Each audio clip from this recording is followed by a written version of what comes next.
After the grammar, we had a lesson in writing.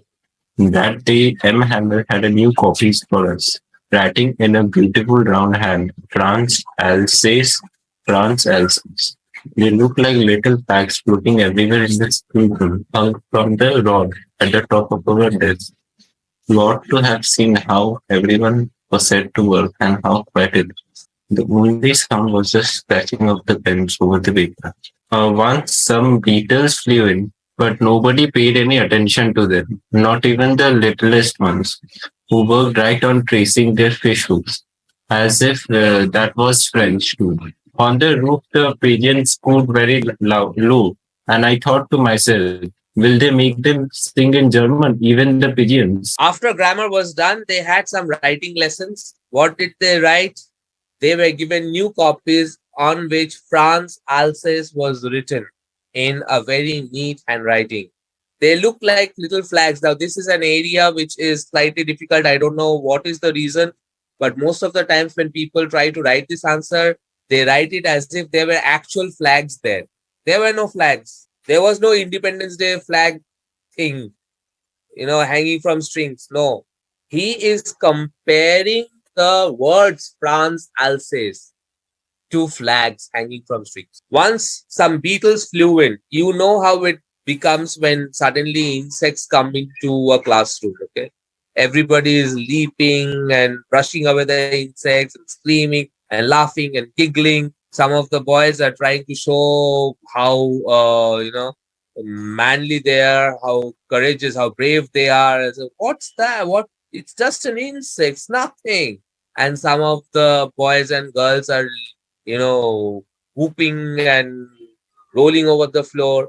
But none of that happened. They ignored the beetles and kept right on working.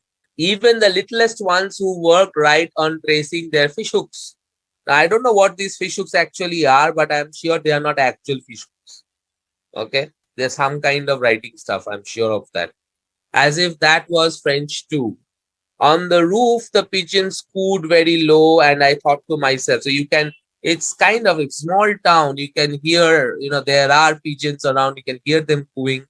And he wondered, will they make them sing in German, even the pigeons? The sentiment here is pretty simple. I seem to remember this particular song in Hindi. Panchi nadiya pavan ke jhoke, koi sarhad इन्हें na roke.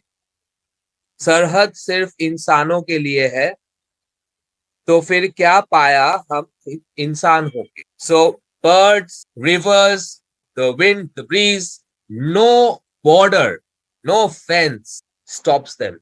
All of these borders, all of these fences are meant to stop human beings. So what have we got by being, we think of ourselves as such amazing things. We are human beings, the most powerful creature on the planet.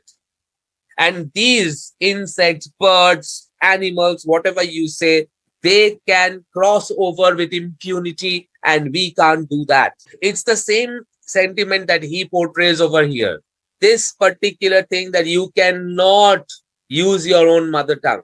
This is applicable only to the human beings in Alsace, not to the animals and the birds. So he's saying it would have been better if he had been a bird. Whenever I looked up from my writing, I saw Mr. Hamill sitting motionless in his chair and gazing first at one thing, then at another, as if he wanted to fix in his mind just how everything looked in that little schoolroom.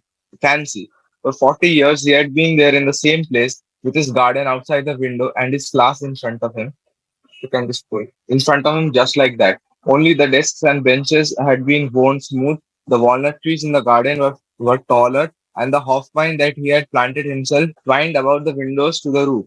How it must have broken his heart to leave it all, poor man, to hear his sister moving about in the room above, packing their trunks, for they must leave the country the next day. So one day you are a citizen of a particular country, the next day you're booted out. You have lived in a particular place for 40 years. M. Hamill could be anywhere between 55 to 60 years old. At that age, people, settle down. They're kind of wrapping things up. They're thinking of retirement. And he is told that you have to get out of the country. Why did they are not turning France out, they're not turning old Hauser out. Why M. Hamill? Why have they singled out M. Hamill? Why does he need to leave the country? Sir, because he's the teacher and like culture is all about education. Actually, So you're partly correct. The thing is like this. If you look at our freedom movement, you will find that a big portion of that freedom, the energy, the enthusiasm came from the teenagers. Why are teenagers so important? Because teenagers, they are not connected to anybody. Once people go to the college level, that is, let's say anywhere between 18, 19 years to about 24, 25 years, this is the phase when they have a lot of energy. They are not afraid of anything. They are ready to fight. They have no strong bonds with anyone, like not even with their parents, because you can find that in yourself, your bond with your parents in class 4 or 5 was much stronger than what it is now. Imagine a few years down the line, it will be weaker. That bond comes back again after a particular time. Let's say when you're 35, 36, you'll again start forming that bond with your parents. So this is a huge source of energy and manpower. But who will motivate this manpower? Who will channelize this man? It was found out by trial and error that the best people to do this were the teachers. They are the only people that students of that age listen to. So somebody like a Khudiram Bose, what he did, nobody else can do. He was only 14 years old, I think. But who guided him? His teacher. You may have heard about the freedom fighter Master Ta Shurjo Sen. Why is he Master Ta? He is a teacher. If you don't want to this young, dangerous force to rise up in rebellion, you need to take the teachers out. You need to put in new teachers who are your puppets. Then these teachers will motivate these same youngsters in a completely different way, which will prove beneficial for the invading party. That is why the politics. Get rid of M. But he had the courage to hear every lesson to the very last. After the writing, we had a lesson in history, and then the babies chanted their ba, baby, bo, boo down there at the back of the room. Old Hauser had put on his spectacles and, holding his primer in both hands, spelled the letters with them. You could see that he too was crying. His voice trembled with emotion, and it was so funny to hear him that we all wanted to laugh and cry. Ah, how well I remember it. The last session. Why do you think suddenly old Hauser became animated and started reading?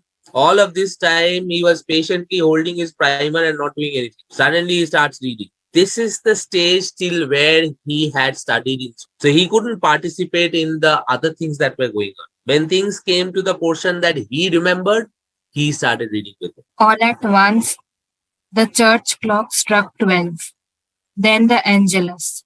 At the same moment, the trumpets of the Prussians returning from drill sounded under our windows.